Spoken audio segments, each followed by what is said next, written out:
শেখ, নামাজে সালাম ফিরানোর সঠিক নিয়ম কি?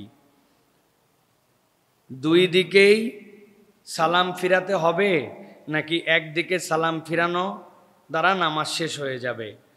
প্রিয় ভাইয়েরা, নামাজের মধ্যে আমরা যে সালাম ফিরাই, আমাদের দেশীয় ক্ষেত্রে আমরা দেখি সালাম ফিরানোর আমাদের অনেকগুলো পদ্ধতি আছে। 3-4টা পদ্ধতি তো আমরাই দেখতে পাই। একটা সালাম আছে আমাদের, মনে করেন যে আসসালামু আলাইকুম রহমতুল্লাহ, এই এক ধরনের পদ্ধতি আছে। তারপর আরেকটা পদ্ধতি আছে, মনে করেন আসসালামু আলাইকুম ওয়া রাহমাতুল্লাহ, এরম পদ্ধতি আছে। অনেক ধরনের পদ্ধতি আমরা দেখতে পাই। এখন এখানে শরীয়ত আমাদেরকে কি বলতেছে যে সালাম ফেরানোর মাসালাটা কি হবে? প্রথমে বলি যে রাসূলুল্লাহ সাল্লাল্লাহু আলাইহি ওয়াসাল্লাম থেকে মুসান্নাফে আব্দুর রাজ্জাক এবং অন্যান্য জায়গায় যে হাদিস এসেছে, সেই হাদিসের আলোকে সাহাবায়ে কেরাম দ্বারা প্রমাণিত যে নবী করিম সাল্লাল্লাহু আলাইহি ওয়াসাল্লাম দুই দিকেই সালাম ফেরাতেন, দুই দিকেই সালাম ফেরাতেন।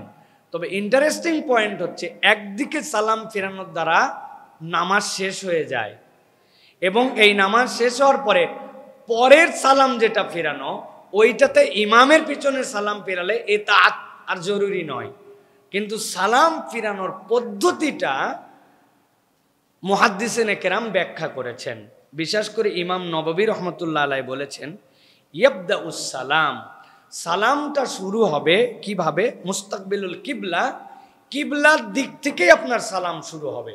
মানে আপনি সালামের জন্য যখন নামাজ শেষ করবেন, আপনার স্টার্টিংটা মুখটা কিবলার দিকে থাকবে। আসসালামু আলাইকুম ওয়া রাহমাতুল্লাহ, আপনার শুরু হয়েছে কিবলা থেকে, শেষ হয়েছে আপনার চোখ কাঁধে বা ডান পাশ দিয়ে আপনার শেষ হয়েছে। এরপরে মাথাটা জায়গা মতো চলে আসবে। আবার যখন দ্বিতীয় সালাম, সেটাও আবার শুরু হবে কিবলা থেকে, আসসালামু আলাইকুম ওয়া রাহমাতুল্লাহ দিয়ে আপনার শেষ হলো। কিন্তু আমরা অনেক সময় আসসালামু আলাইকুম রহমতুল্লাহ বলে এখানে থেকে গেলাম, পরের সালাম আবার আসসালামু আলাইকুম রহমতুল্লাহ। হবে না যে তা না, কিন্তু পদ্ধতিটা যে কেবলার দিক থেকে শুরু শেষ, আবার মুখ রিটার্ন আসবে এই জায়গায়, কেবলার দিক থেকে শেষ, আপনার সালাম শেষ হবে। এইভাবে যদি আমরা সালাম ফিরাই, তাহলে আমাদের সালামটা সবচেয়ে সুন্দর এবং সবচেয়ে বিশুদ্ধ হবে। এইভাবে আমাদের জন্য সালাম ফিরাতে হবে। সাথে সাথে মনে রাখতে হবে, নামাজের বিশ্লেষণ যদি দেখেন, পুরা নামাজে আমাদের সর্ব অঙ্গই কেবলার দিকে থাকে। হাত, নখ, আঙুল, চোখ, কান, ইভেন পায়ের পাতা।